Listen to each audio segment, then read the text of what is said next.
हुआ है the length of perpendicular from point 7, 14 और 5 to the plane 2x + 4y - z = 2 is, जिसका ऑप्शन में दे रखा है 3, बी में दे रखा है 3√21, सी में दे रखा है 21√3 और डी में दे रखा है √21। ठीक है, तो आपको देखिए यहाँ पर हम क्वेश्चन में क्या पहले कॉन्सेप्ट सिखाते हैं, उसके बाद यहाँ से जो है कि क्या कहते हैं फॉर्मूला लिख दिए और क्वेश्चन को सॉल्व करते हैं। तो ऐसे देखिए इससे जो है कि हमारा एग्जाम में 3 सवाल पूछा जाता है। 3 सवाल क्या क्या रहता है, यानी कि अगर भाग आपका बन गया तो 3 सवाल देखिए।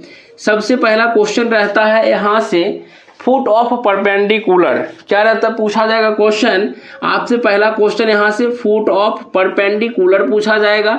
दूसरा आपसे क्वेश्चन पूछा जाता है लेंथ ऑफ परपेंडिकुलर। दूसरा क्वेश्चन क्या पूछेगा आपसे, पूछेगा भैया जी लेंथ ऑफ परपेंडिकुलर बताइए। और तीसरा क्वेश्चन जो रहता है इमेज ऑफ द पॉइंट कहता है। क्या कहता है आपको बताने के लिए कि इसका भैया इमेज जो बनेगा, इमेज ऑफ द पॉइंट बताइए। अगर आपका भाग बना तो इस क्वेश्चन को अगर आप अच्छे से पढ़ते हैं तो 12 नंबर आपके आ जाएंगे। ठीक है, तो अब देखिए कि बच्चों यहाँ से आप लोग ध्यान दे रहे होंगे कि लेंथ ऑफ परपेंडिकुलर से हमसे क्वेश्चन में पूछा गया है। दूसरा लेंथ ऑफ परपेंडिकुलर पूछा गया है टू द, जिसमें कि एक हमारा पॉइंट दिया हुआ है, दूसरा हमारा इक्वेशन ऑफ प्लेन दिया हुआ है। तो आपको क्या सिखाए थे, अब कॉन्सेप्ट में आप लिखिए कि यहाँ से हमको पूछ रहा है लेंथ ऑफ परपेंडिकुलर।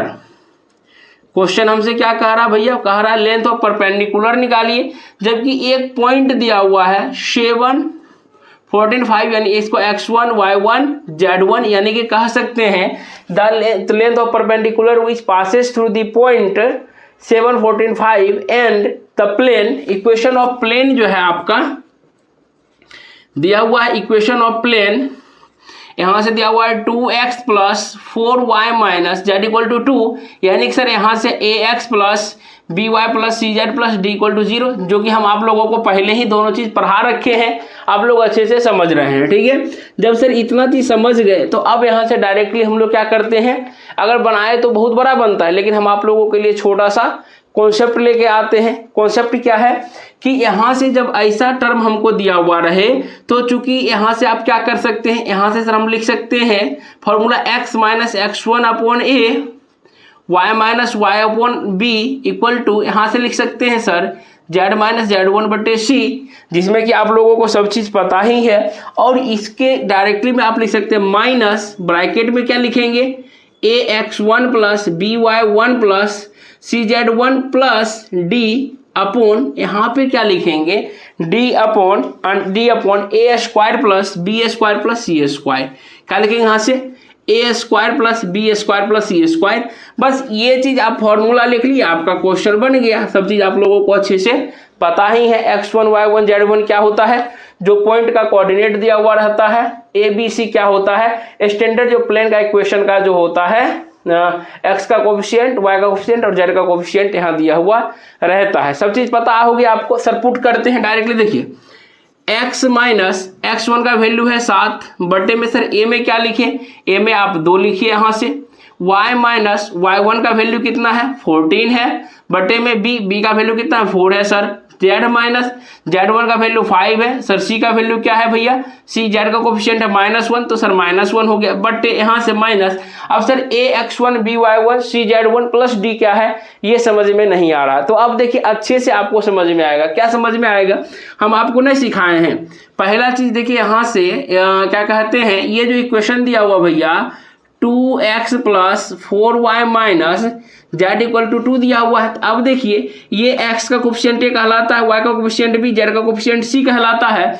अब देखिए क्या है x1 ये वाला पॉइंट इसके सामने में लिख देते हैं सर 7 है, ये 14 है, ये हमारा 5 हो गया। तो इसको गुना कीजिए, 7 दूनी कितना हो जाएगा सर 14 हो गया। प्लस में देखिए 14 चौके कितना हो गया 56 हो गया। अब प्लस में क्या हो जाएगा -5 जाए -5 हो गया। डी का वैल्यू देखिए क्या हो जाएगा, यहाँ से चूंकि ax + by1 + cz, इसको इधर बुलाइएगा तो क्या होगा -2, तो डी का वैल्यू -2 हो गया बटे में a² + b, a² का वैल्यू 2 दूनी 4 हो गया, b² 4 चौके 16 हो गया, c² - 1 का स्क्वायर 1 हो गया। देखिए तो जब इसको सब सॉल्व करते हैं तो इधर देखिए सॉल्व करने के बाद क्या आ रहा है, तो सर हमारे पास इसको सॉल्व करने के बाद देखिए यहाँ से आ जाएगा 6 4 10 यानी कि 70, 70 में से आ जाएगा माइनस 63/16 21, 21 या 63। तो इसको सॉल्व करने के बाद -3 आ गया। तो अब आसानी से सॉल्व कर लेते हैं। -3 आ गया तो आप यहाँ से क्या कर सकते हैं, देखिए x - 7/2 बराबर भी -3 लिख दीजिएगा, y - 14/4 बराबर -3 लिखिएगा, और z -5 यानी कि -1 यहाँ से आ जाएगा, और यहाँ से आप इसको क्या लिखिएगा -3 लिख दीजिएगा। तो यहाँ से देखिए x y z आएगा, x का वैल्यू कितना होगा, देखिए 3 दूनी 6 -6, और यहाँ देखिए -7 = -6, इधर जाएगा 7 6 जाएगा 1, यानी देखिए x का वैल्यू कितना आ गया 1 आ गया। उससे y को जब सॉल्व करेंगे तो y = कितना हो जाएगा, देखिए 4 तिहाई -12 प्लस यानी कि 2 आ गया y का वैल्यू, और z का वैल्यू कितना आ जाएगा, यहाँ से देखिए तो 3, और उधर जाएगा तो क्या हो जाएगा, यानी कि z 5 उधर हो जाएगा, और इधर हो गया 5 3 8, z का वैल्यू कितना आ गया 8 आ गया।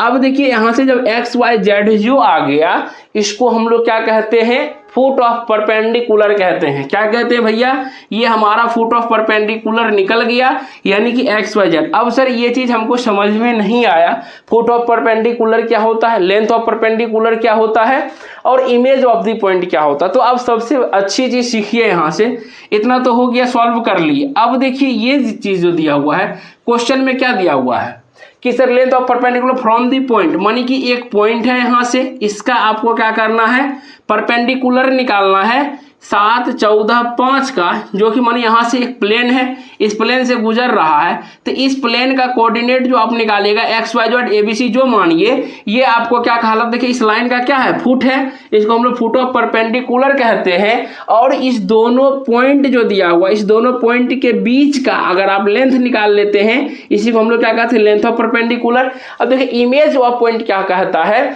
इस लाइन से जितना ऊपर इमेज बन रहा है उतना ही नीचे काल्पनिक हम लोगों को मानना पड़ता है यहाँ पर, वही आपका कोऑर्डिनेट क्या कहलाता है, इमेज ऑफ द पॉइंट कहलाता है। और जो है ये जो होता है, ये वाला लाइन इस दोनों का क्या होता है, मिड पॉइंट होता है, जो कि आपको फर्स्ट क्लास में सारा फॉर्मूला अच्छे से आप लोगों को पढ़ा रखे हैं, ठीक है।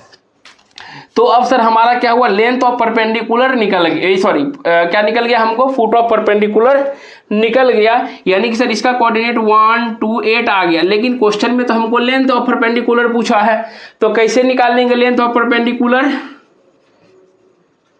लेंथ ऑफ परपेंडिकुलर आप लोग खुद बताइए, आपको हम न पढ़ा रखे हैं इस दोनों के बीच को, दो पॉइंट के बीच का डिस्टेंस फॉर्मूला क्या होता है, याद कीजिए, पिछला क्लास में जाइए।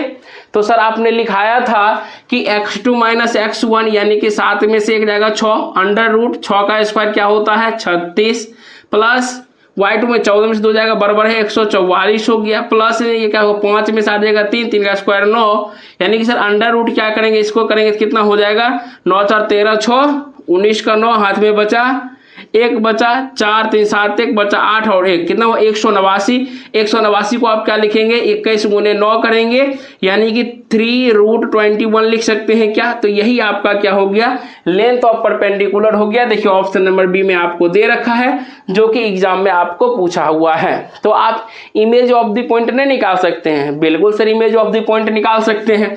तो कैसे निकालिएगा इमेज ऑफ द पॉइंट बताइए। तो सर आप तो सब चीज सिखा रखे हैं कि इमेज ऑफ द पॉइंट क्या होता है भैया, इसका मिडिल होता है, तो इसको मान लो ए बी सी मान लो, यानी कि अगर हम लोग a + 7 मिड पॉइंट फॉर्मूला आप लोगों को पता है ना, क्या पढ़ाए हैं, पहला वाला जोड़ के दूसरा वाला जोड़ के बीच वाला आना चाहिए, यानी x2 + x1/2 = a, यानी कि क्या हो जाएगा 7 + a बट्टा यहाँ क्या होगा 2 = 1 हो जाएगा। यहाँ से आगे क्या लिखिएगा, इसको सॉल्व करिएगा तो a का वैल्यू कितना आ जाएगा, देखिए a = कितना हो जाएगा 2, अब में से आ जाएगा तो -5, a का वैल्यू क्या होगा -5, यानी कि इसका वैल्यू -5 आ जाएगा।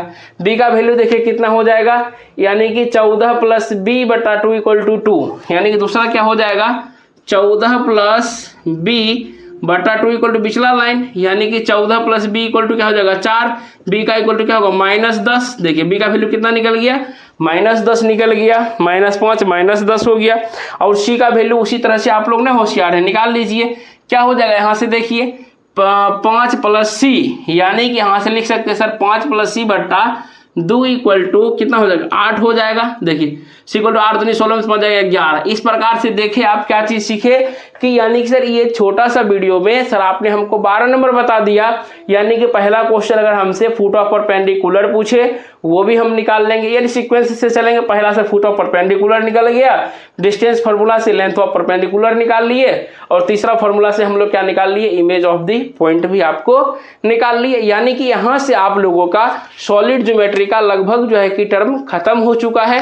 यानी कि सिर्फ और सिर्फ अब एक टॉपिक और बचा हुआ है कि जो कि कल के वीडियो में हम लोग जानेंगे, यानी कि कल के शाम के 6 बजे आप लोगों से मिलेंगे, जिसमें कि हम लोग सॉलिड ज्योमेट्री का अगला पोर्शन पढ़ेंगे। बाकी क्लास आप लोगों का अच्छे से चल रहा है और बिल्कुल थोड़ा समय चल रहा है, बिल्कुल आप लोग तैयार रहिए। आगे कल मिलते हैं शाम में 6 बजे, तब तक के लिए जय हिंद जय भारत।